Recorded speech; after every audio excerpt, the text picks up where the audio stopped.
everyone, it's CJK from How to Make Stuff, and in today's video I'm going to show you how you can sew a very simple apron without the need to use an overlocker machine. Overlocker machines are the machines that we use to seal the edges of garments to stop them from fraying, and these machines are really great to have at home alongside your sewing machine, but they can get a little bit expensive. Which is why many people, they might have a sewing machine at home and yet not have an overlocker machine. So in today's video, I'm going to show you how you can sew a really simple apron without the need to use an overlocker machine. So for this project, I'm actually going to be using some recycled pieces of denim as straps for the apron.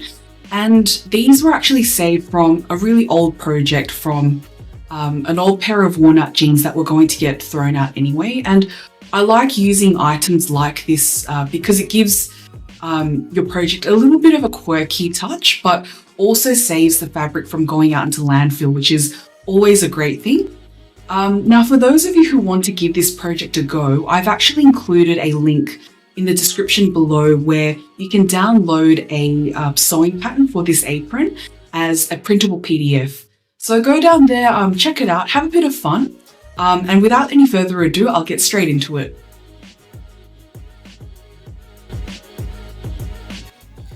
The first step is to choose a fun fabric, but one that feels a bit thick, sort of like how a kitchen towel feels in your hands.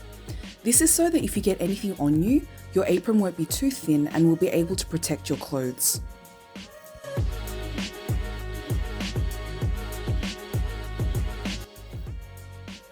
Lay the fabric flat on the floor and fold it in half. The place where you fold the fabric is going to become the middle of your apron.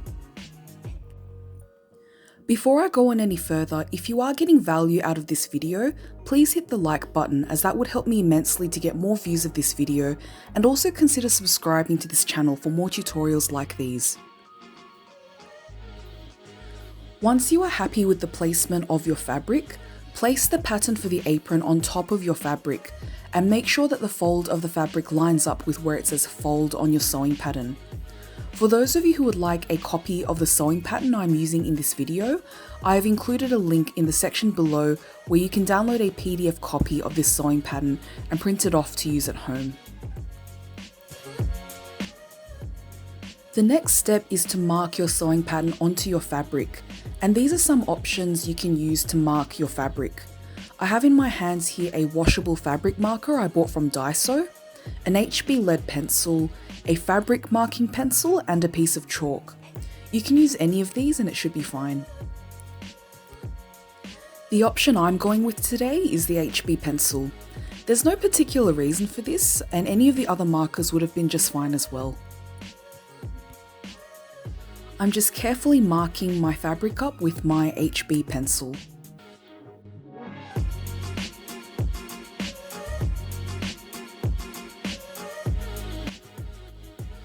I will be cutting with these scissors today, and they are specifically for cutting fabric. Just a note about fabric scissors, it's probably not a good idea to use them for other things like cutting paper, as this will blunten the blade.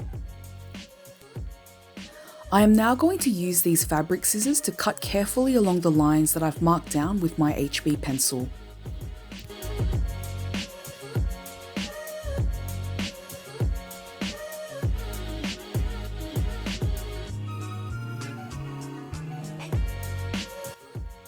We are now going to lay the fabric out flat, and it's looking great.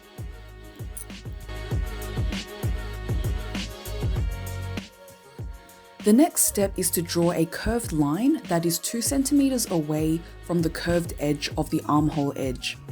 I'm using a ruler here to mark dots at regular intervals that are 2 centimeters away from the edge of the fabric. These dots I am drawing will guide me as I draw the full curved line with a fabric marker.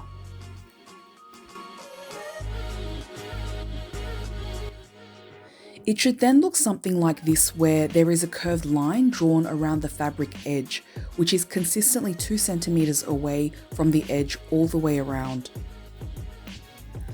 The reason why we are drawing a line 2 centimeters away from the fabric edge is because we're going to be using this line as a guide to help us fold the fabric. We are using a method of sealing the edge of the fabric by folding the edge of the fabric twice, and we are folding 1 centimeter of fabric each time we fold. We will then be sewing over the fabric edge which we have folded.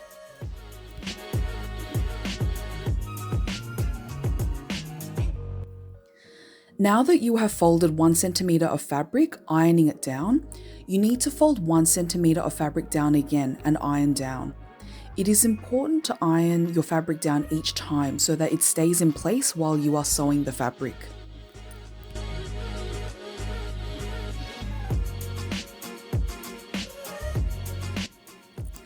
Next, use clips or pins, whichever you'd like, to secure the fabric in place, as this will ensure that it does not move around when you sew. I'm going to be using these clips which a friend gave to me, but if you don't have any of these at home, I've even gotten away with using bobby pins in the past, which is a little bit unconventional, but did the job and kept my fabric in place. Once you're happy with how it is looking, you can begin sewing.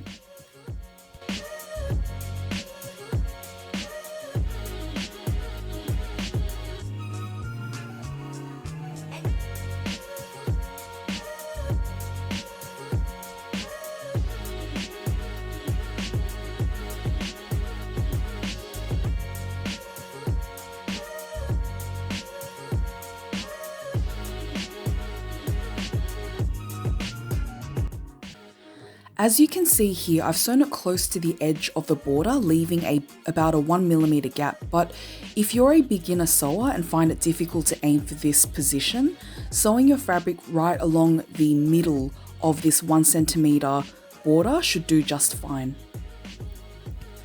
Once you've done this for both armhole edges, lay your fabric flat and draw a line 2 centimeters from the top edge of the fabric, like I'm showing you here. We are going to seal this fabric edge using the same method we used to seal the armhole edges. Fold down 1 centimeter and iron over.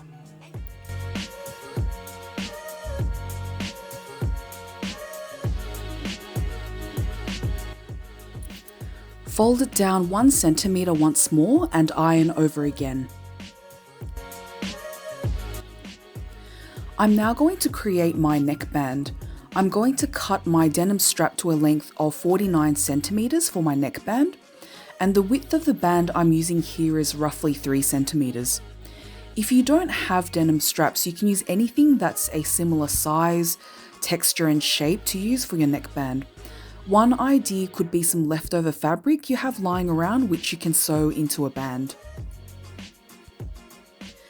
If you observe how I've laid my neckband down here, I've laid it down like this so that the strap will sit comfortably on my neck once it is sewn down. It might be a good idea to double check your strap is sitting like the way mine is shown here, as if you sew it down incorrectly, it can sit very uncomfortably on your neck.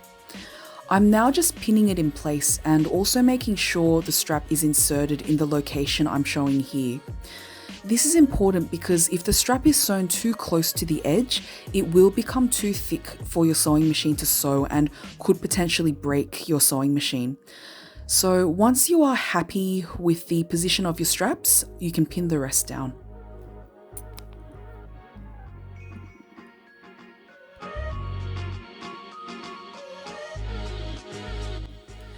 I've sewn the fabric and am also going over only the straps a few times. This will give the straps some added security as the weight of the apron will put pressure on this area as you wear it. And it should look something like this.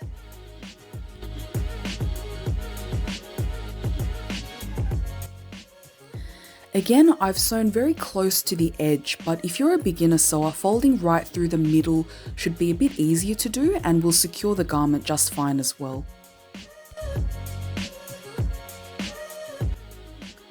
I'm now going to take my ruler again and draw another straight line that is 2 centimeters from the edge of the fabric to use as a guide.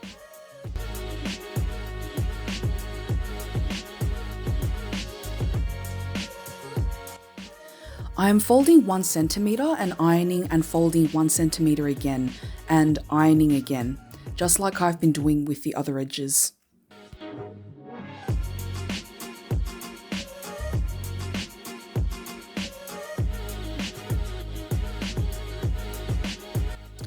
I'm going to get my denim straps again, which I will be using as straps to tie the apron around my waist. The length I'm using here is 80 centimeters long for each of my 2 straps, but yours can be a different length depending on your personal preference, as long as it's long enough to tie around you. A good way to test this out is to pin your straps onto your fabric and just test if it will tie around your body. Once you are happy with your strap length, secure it into place with a pin.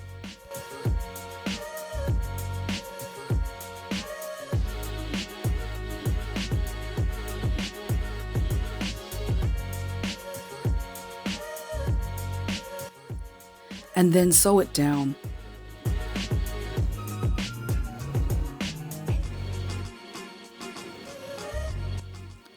Again, I'm just going over the straps only a few times for extra security. And it should look something like this.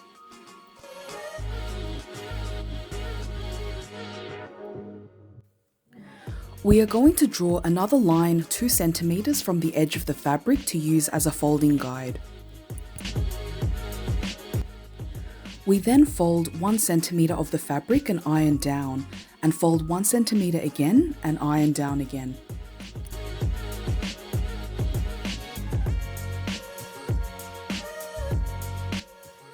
Pin the fabric down and sew.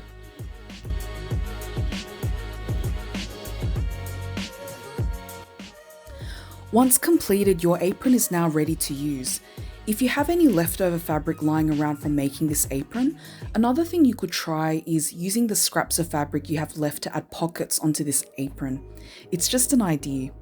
For more tutorials like these, check out my other crafting videos on my channel, and I'll see you next time. Bye!